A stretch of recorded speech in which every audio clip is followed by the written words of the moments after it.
So I'm going to read a few poems from him, and some of you know that I'm going to be giving a workshop on the poetic line this weekend, so I thought I'd start with this poem, which is in part about the drive from Calgary to Banff down the old 1A highway, which is, I grew up in Calgary, and this is probably my favorite sort of part of the world. Persona. This voice, how it breaks into lines. Regulated by breaths, my body sets irregular, expansive, filling and filled by unstable margins of pressure. The sweet, sage, slick mirages of heat forever at arm's length. As the pickup I am driving evaporates into the dusk backlit, haphazard first hills, climbing towards harvest glowing aspens up channels of clear cut paving the way, lofty words condensing into perpetually broken white lines, hiving off futures that, with the brights on, buzz distractedly past, while what we approaches without sign through the darkness, however light my foot to the gas, through certain personal landscapes, the brakes sly, eurythmic, syllabic. No question of who is speaking, my friend, my stranger, the dislocation between what I say and what you hear, androgynous, sighted in some invisible wilderness, best left on its own to explore us, who remain so much more than the sum of the usual equations thrown open to the night. Something speaks unscripted from behind this scrub of shadow and exhaust. Fellow ventriloquist, elusive member of the choir, you hitch this ride with me, the physiology of highway, inflected and now gearing down through your body as it tunnels through mine, its western terminus, the provisional end of all lines, open to interpretation, laconic, Cordilleran.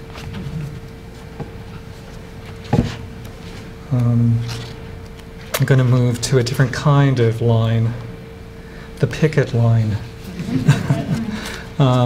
When I worked at the National Gallery, as many of you may remember, the gallery is on strike for 9 weeks, and this is a group of people who, of course, probably never expected to go on strike, and so people were coping in different ways, and one of the designers thought we should start referencing a work in the collection, and just before this, the gallery got an injunction that prevented us picketing beyond 6 feet from the curb, so we decided to mark in the injunction line, as we called it. And there's a work in the collection by a Vancouver artist named Gathy Falk called 40 Red Shoes, and they're ceramic shoes. And so the designer decided that we should collect shoes and paint them and start marking the perimeter. And by the end of the strike, members of the public had donated shoes, and I think we had 2,000 shoes. Anyway, so this is a poem I wrote about that experience. Installation in homage to Gathy Falk on the picket line, National Gallery of Canada, May 2001. Red shoes leading us forward, the porcelain smooth leather dyed and the red knot dying, the efflorescence of sunset flushed through storm clouds glazed overhead, withholding the evaporated red stain of Belarus, the wind blew west from Chernobyl. Refugees for centuries walking westward in red shoes turned black in the news reels our parents watched after the whitest of nightly air raids during the darkest of days, brought to mind by red shoes lined up in single file down a municipal sidewalk. The shed shoes of Auschwitz, or those removed before dance class, pairs of unbound feet called up to the bar, faces turned forward and looking on point into the blood-shot depths of the eye, red shoes leading past insomnia or hallucination to stare down forethought and aftermath, power meant to be balanced and binary, hand linked with hand rather than toe stepping on toe. The shoes we slip back into, forced to walk in circles around the public square outside the closed museum, where the shoes insist we belong, blood coursing in our interlocking veins, red shoes leading us forward, umbrellas opening as one against the corrosive rain. I always say that strike was the highlight of my work life. I quite enjoyed it. I did. It ended just at the right moment for me. My extra savings were just about to be exhausted, so I survived it. So this is another poem about lines. And it was kind of commissioned.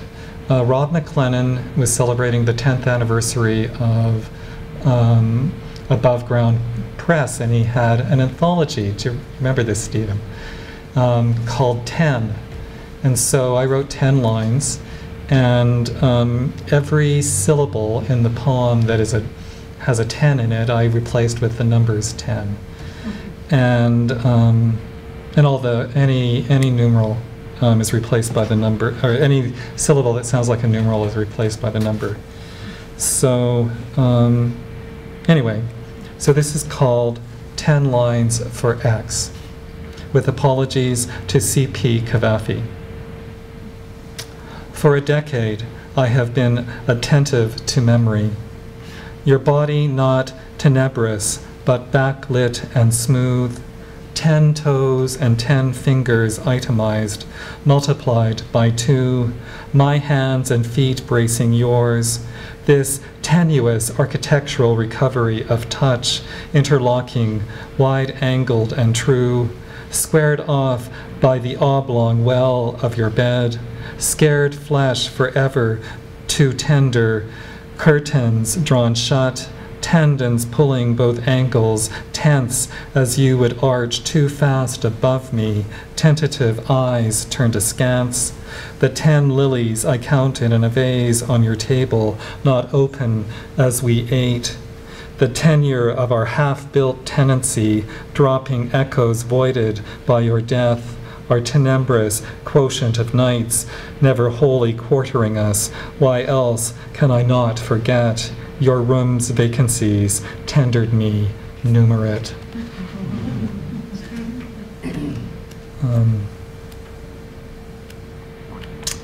I thought I'd read, Ottawa is definitely a big part of this book, and I thought I'd read a poem about Sandy Hill, which is where I used to live.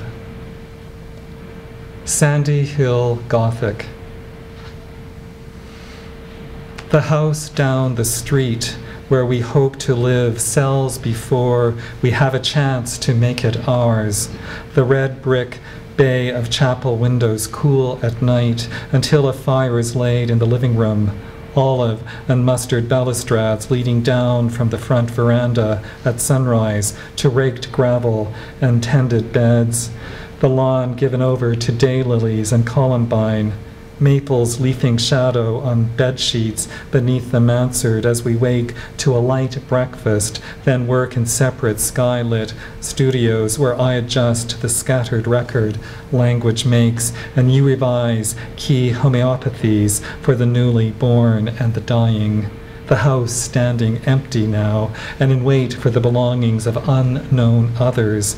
Most other houses not quite as perfect, though never once do we peer inside, walk by apart or in arm in arm, glimpsing floor plans through undraped windows with ample room beyond the hand-blown panes of glass for all we own or hope to buy.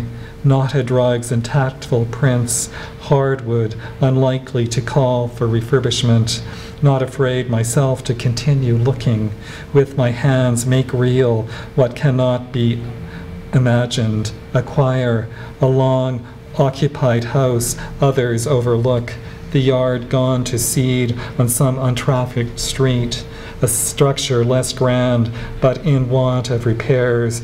It could take years to find our way into its shifts in light we may guess at, where poetry and healing might intersect, with space enough for gaps always pre-existent and halls connect. So I'm going to shift to other work, and I thought at each of the readings I've given while I've been in Ontario, I've read one poem from my forthcoming selected. And so I thought I'd read an Ottawa-related poem. And anyone who's lived along the Rideau River remembers the experience of listening to the blasting in the spring. Pushing upstream. Below my window, men in boats are blasting away into the river, moving up from the mouth, slowly, charge by charge. Exploding the myth winter suspends over the current, ice thick and green, enough to bear my weight. I wanted to believe in its permanence, an opaque body stretched out on its stomach, a man fast asleep, sealing in the sweet, stagnant rancor of fish spawn and river weed, frogs dropped like cold stones to the river bottom, flesh made ice.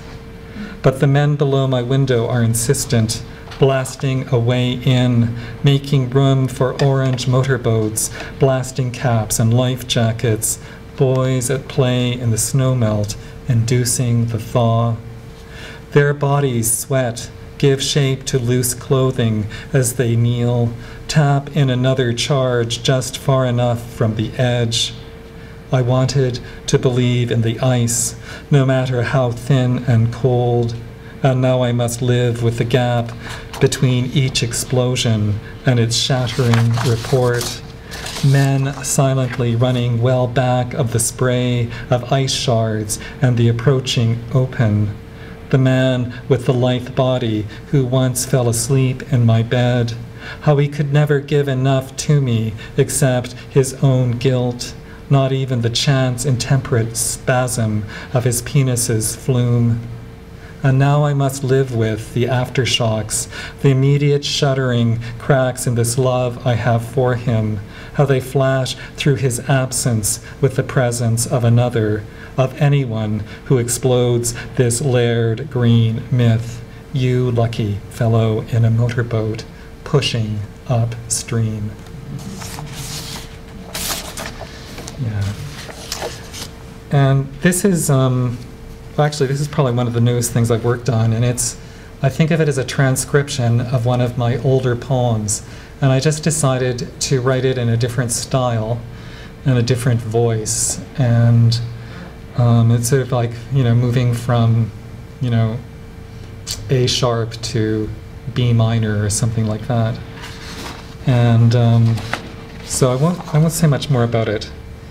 It'd be interesting to know if anyone can guess which poem, if you know my poems at all. So this poem is called Habitat. Boy, oh boyo, always and never next door. Which are we? Your XY fruiting in the desk ahead of mine in biology. Who says what phyla require? Tomes of inquiry. Neither of us quickened studies, so we still, not soon parallel. Don't yet know where to park behind the graffiti-lichened gates checkpointing the ravine. Should it call out to us in code, sly and chromosomal, so we walk home separate. Other friends half a mile up.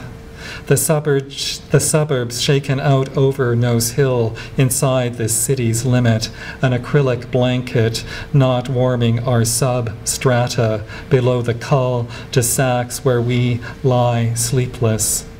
In high school, who digs who? Husbandry are us, not. specimens by species, we compile inventories of the raped prairie, misnaming our specious 3 square feet of foraged wilderness ecology. Overlooked pheromones don't equal phonemes. Both of us not yet urbane. Speech without sky, sky without text, unutterable rain. Thirsty cacti all pricked and paired around us, stars undoing Orion's tool belt in broad daylight. Boy, oh boyo, what a cinch. Our long, ungirdled taxonomies keyed onto index cards. Oh, such a tricky Olivetti, this life. Our assigned, unself-correcting DNA may be handed in too early, then too late. Timothy and Benjamin mistypecast as loose strife, taciturn with seed.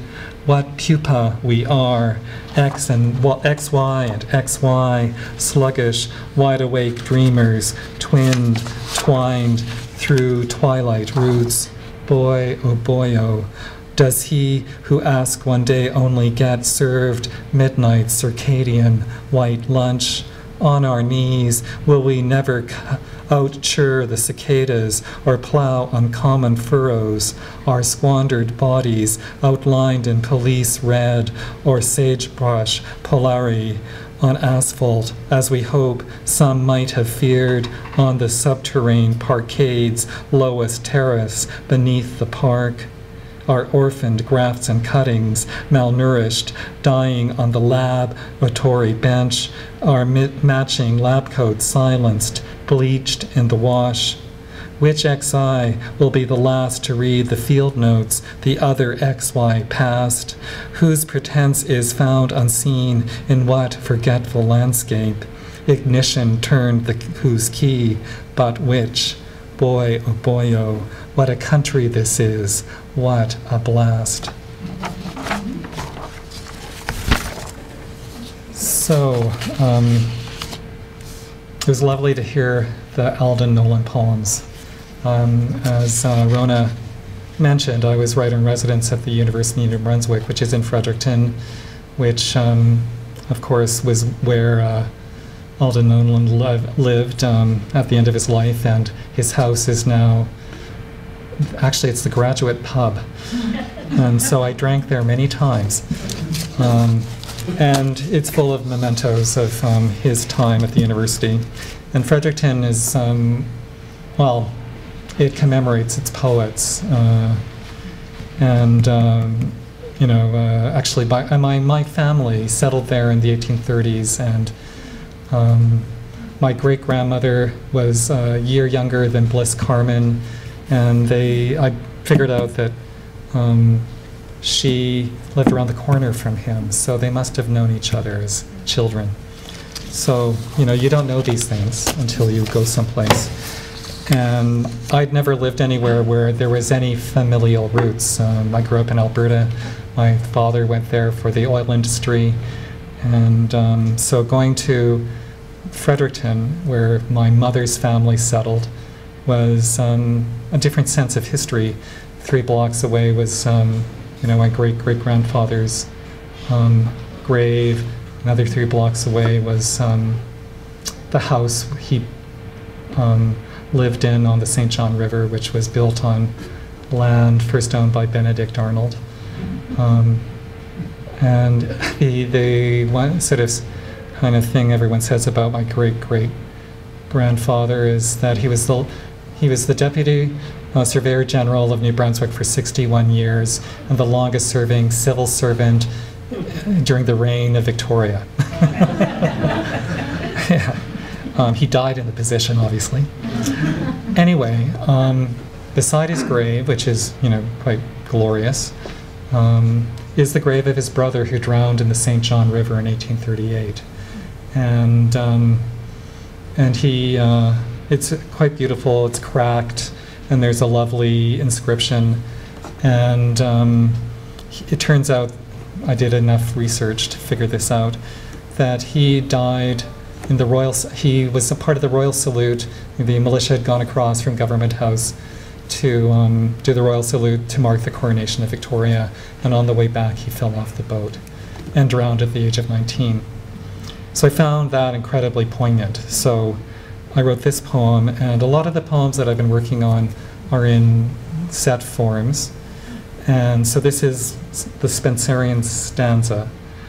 And it comes with a little preamble. I seem to have an affection for them. And so the preamble is, upon discovering Kerr Inch's dead in Fredericton after the coronation of Victoria Regina in the 19th year of his life. Maritime Icarus, June 28, 1838. Why should you keep falling through numbing blue layers of the St. John River? Night's soft, dark mauves, soon to black its crest. A misconstrued curve of known camber, snagging you in stark and tenacious currents. Your fall no lark, you a volunteer from army quarters on board a scow, launching fireworks to mark a far queen's ascent. Their nitrous flicker, a seal torn free of by frantic limbs, its glister clinging to you as dripping, they extract your corpse escaped into unfathomed depths, awash downstream among gray shoreline tracks of reeds below Oromocto. The length your life meant to take, shedding light, its breadth praised as a simple crossing, bank to bank, not a falling in partway home. Hope's worth, unwished for, your half-red face, bloated blank, its unlikeness, not unlike this freeze and thawed franked stone, still here to mark, not unlike this freeze and thaw-franked stone, still here to hold your grave in place. An anchor thrown off time's foredeck to slow not a family's drift. To slow, not stop a family's drift. Motto effaced, its stance set flat in earth, soon known in fissured pieces, tectonic plates thrown ajar by cracks swamped in lichened waves. Your bones falling still as you plunge through loam, unaware if bursting through the craved-for surface is up or down. Memory, a breath staved off longer than this hour permits, breathless, as I stand primed from above to watch you fall, to haul you ashore, not prone to guess or make you what you were not or might not have sensed, though scarce years later, from the blue, sweet, unencumbered man, my ancestor, a friend's remains lay vanished next to yours, light substrates, porous, and me no reader of soils, though I would swim through each and no others. So, one of the things I've been working on is this series of poems that I call diagrams, and it's inspired by kind of an odd source. In Britain, there's a magazine equivalent to Quill and Choir called The Bookseller, and for 25 years they've given out something called the Diagram Prize for the oddest book title of the year. And so I thought these titles would make great poem titles. So I took a sample. They've been giving them out for 25 years or 28 years maybe now. And so some of them, one of the titles I've used are, one is The Shopping Carts of Eastern North America, A Guide to Field Identification. Another one is How to Avoid Huge Ships. Another one is Bomb-Proof Your Horse. One is, it's long, if you want closure in your relationship, start with your legs. And that's a poem. I use that title to talk about the American presence in Iraq. So this poem is about Toronto, and it's in a form. It's something called the Goliardic verse. It's a Latin form, as in Roman. And the title is Highlights in the History of Concrete. Men along Church Street hardened in pre-stressed, low-riding jeans and t-shirts reinforced by shaved chests, like joining in pairs on humid sidewalks, gossip aired while eyeing strangers who, passing, glance back. The CN Tower, tenting heat, unbuttoning the lake. A spindle for craven twirling. Observation deck, a tossed cap, the heavens turn heads for, stars beyond us as we rotate, sharpen our view.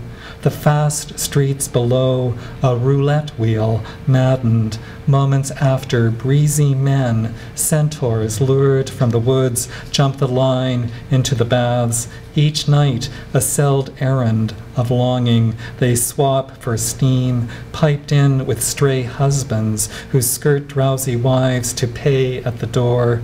Unquestioned Goliaths, so shy, each toweled boy floors, a postmodern David sauntering past them, toned limbs not yet broken, every construction worker parsed rib by rib, slattern aggregates of flexed muscle crushed into love's midden. Roads resurfaced with asphalt and despoiled aspirations, unmoved crowds steamrolling by, eyes held askance, wanton potholes scooped for filling, lost men run down by passions poured too fast, leveled and stoned by yearnings well fathomed. While high in the dark we spin, our wheels in this tower, While high in the dark we spin our wheels in this tower, its gray shaft the moon shines smooth, till elation flowers, a lantern to the fallen, should lust veer off kilter, when far below salt-hard men dissolve by the hour.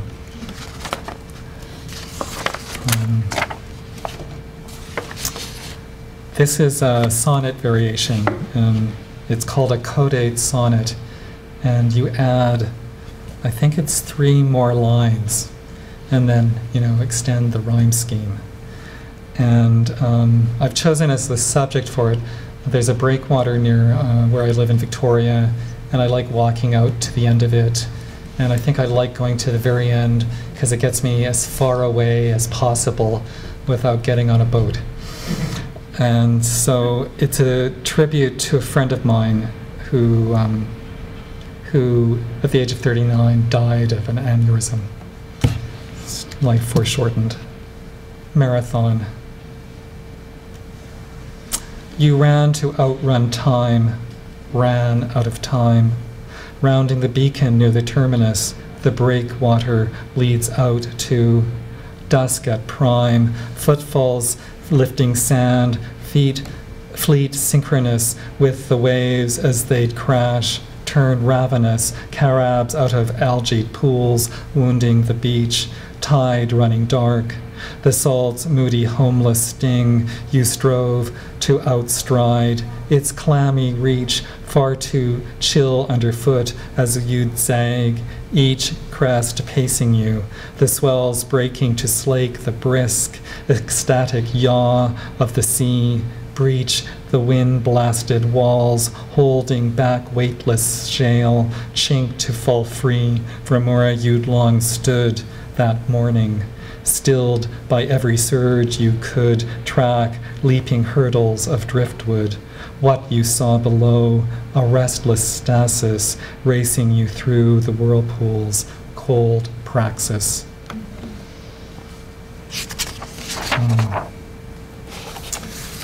So I have been working on this book of poems in traditional forms.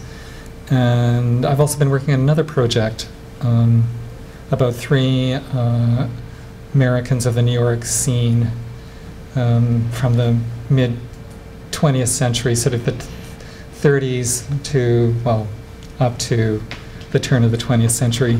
Paul Cadmus, a painter, George Potlyons, a photographer, and a man named Lincoln Kirstein, who brought Balanchine to America in 1933.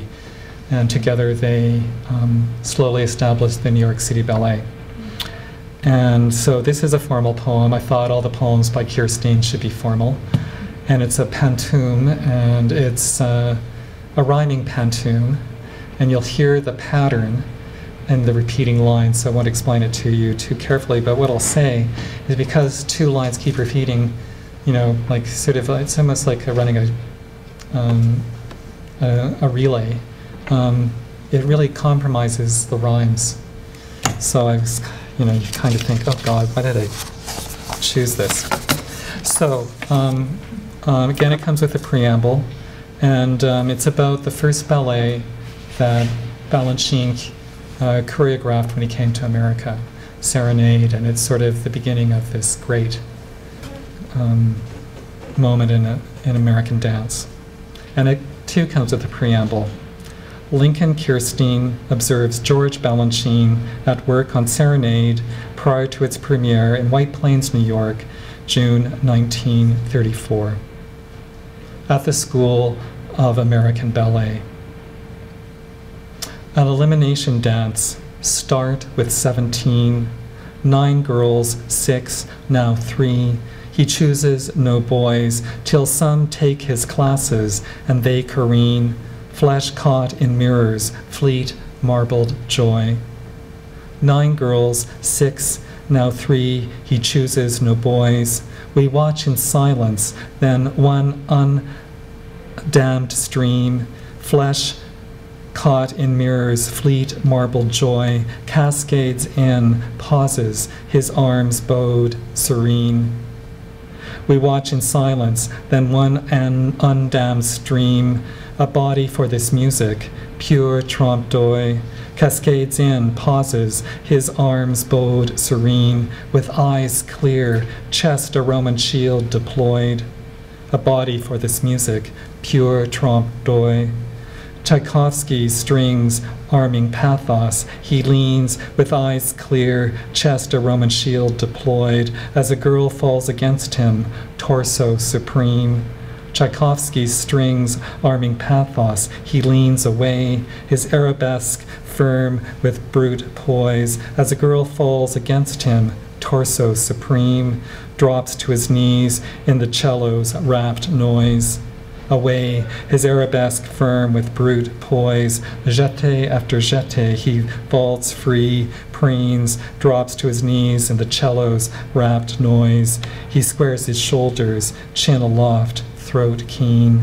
Jeté after jeté, he vaults free, preens as girls turning, sweep past him in turmoil. He squares his shoulders, chin aloft, throat keen, with desires whose lithe truth he can't avoid.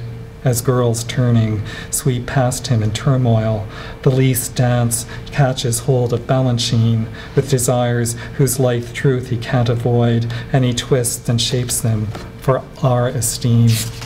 The least dance catches hold of Balanchine, his patterns diagrammed with girls and boys, as he twists and shapes them for our esteem, flesh raised by sound and lights as time, flesh raised by sound and light as time's alloy, his patterns diagrammed with girls and boys, till some take his classes and they careen, flesh raised by sound and light as time's alloy. An elimination dance, start with 17. So the next poem is also a Kirstein poem, and it focuses on the male dancers. And it's a French form called the lay, and it's a tricky thing. It's a 9-syllable stanza, 5-syllable line, 5-syllable line, 2-syllable line, 3 times. And the rhymes are on the 5 and the 2. So it was a little bit, I enjoyed this. I enjoyed it. And it comes with a preamble. Lincoln Kirstein reflects on entrance requirements while watching a rehearsal of the male corps de ballet. Sissies need not apply. Some boys born to dance growed skilled at glances, and could mirror back each chance across expanses of wood glare when a held stance buoys up a held stance. George would pose steps they'd mark, eyes slick as his imply, how hands spread wide may confide all praxis, belied in grand gesture, last standby, boy lifting girl high withstands censure. These athletes equine, smooth, discreet, muscles trained without conceit to move as one, neat, chiseled looks worked virile, street-wise guys, no deceit, hassles beyond the school's walls in mufti.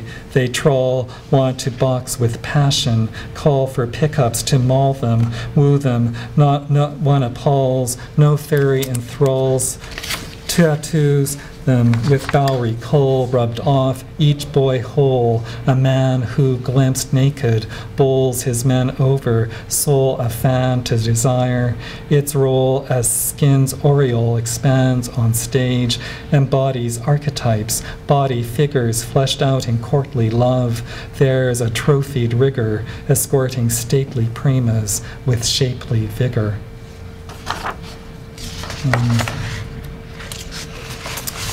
So the next poem is a sonnet variation that I encountered in a book by Ruth Roach Pearson that actually Bushett Books published. And the form is called, I was corrected last week, the Sonnetzino. I think that's what Ruth said. And what you do is you take a line by someone else's sonnet, and a line from someone else's sonnet, and use it as the first line of your own. And, and then you repeat one word from that line in every line that follows it. So it's very complex. So I chose as my line the first line from Rilke's Archaic Torso of Apollo, and the line is, "We cannot know his legendary head." And then I had to come up with a subject. So well, that's given away in the title. The Trial of Omar Khadr. We cannot know his legendary head, except through sketches unknown artists draft in court. His blinded, knowing eye hatched dead, lacking range few may know, facial skin grafts in hard pencil, while all-knowing lawyers against than for, wound his known body still. With feints, chalk can't make us know, follower or boy misled. Would they know his mind, thrilled by scorned lands where untried youth seldom know, were they to wage some unknowing jihad, they'd lose. A known made time lapse, clear by blown grenades, acknowledged even if he had not thrown one with force. His face, the known strife, blame paints, after he must reknow his life. The next poem is my attempt at guzzles. And I thought I should explain a few of the references. War Requiem is, of course, Benjamin Britten's work of the same name. And he was commissioned to write it for the reconsecration of Coventry Cathedral, which, of course, had been completely obliterated on the raid of Coventry in World War II. And from it,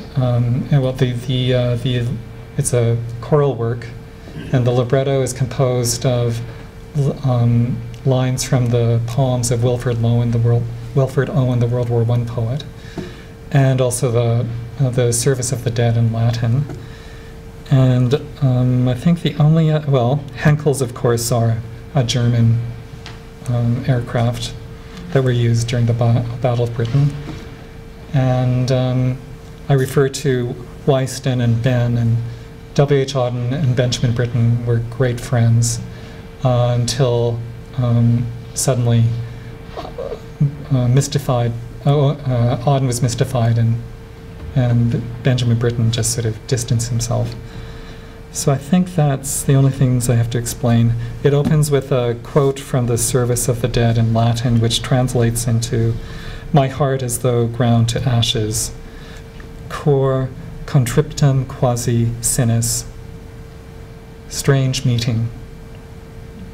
The last of sunset pulls aside the rent fabric of the snow, embalming mountains as I draw down the window sash. On your iPod, war requiem, budding pity in your ears as you cycle home, how the heart spokes spin through ashes. Crows hover log to log near Horseshoe Bay, out of luck.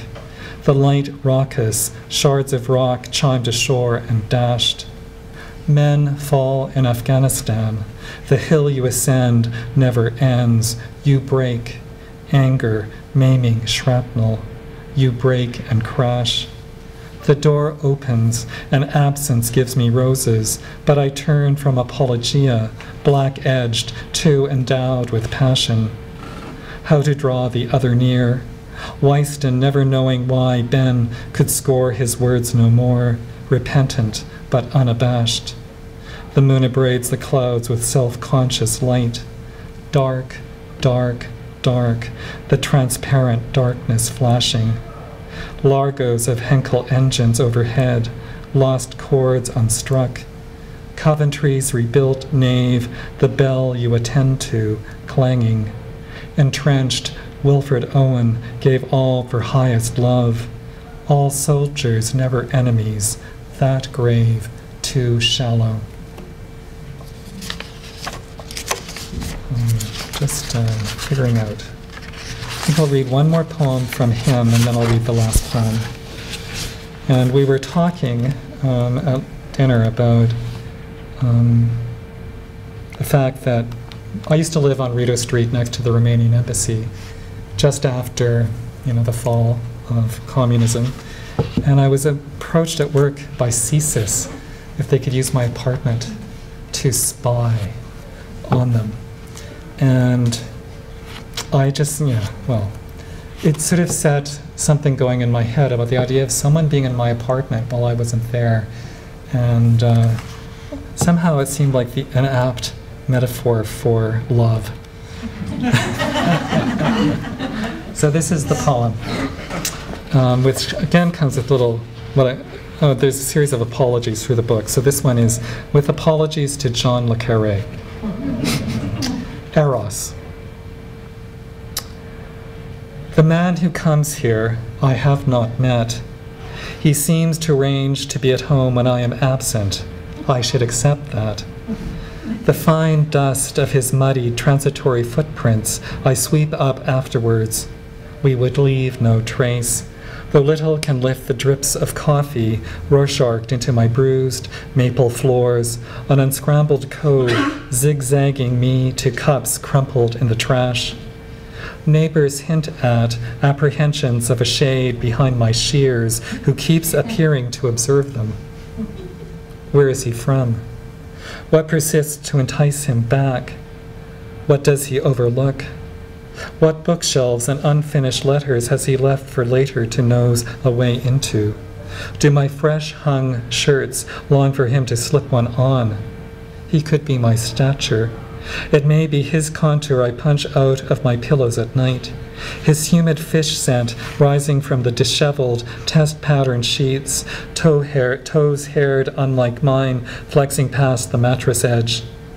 Does he get up to take a long, remunerative leak before leaving, and sitting or standing, leave back numbers of foreign affairs jumbled on the tank? Can he lose track of himself and the time, dick lazing between his thighs, slack listening device? What besides the river dripping is there to tap?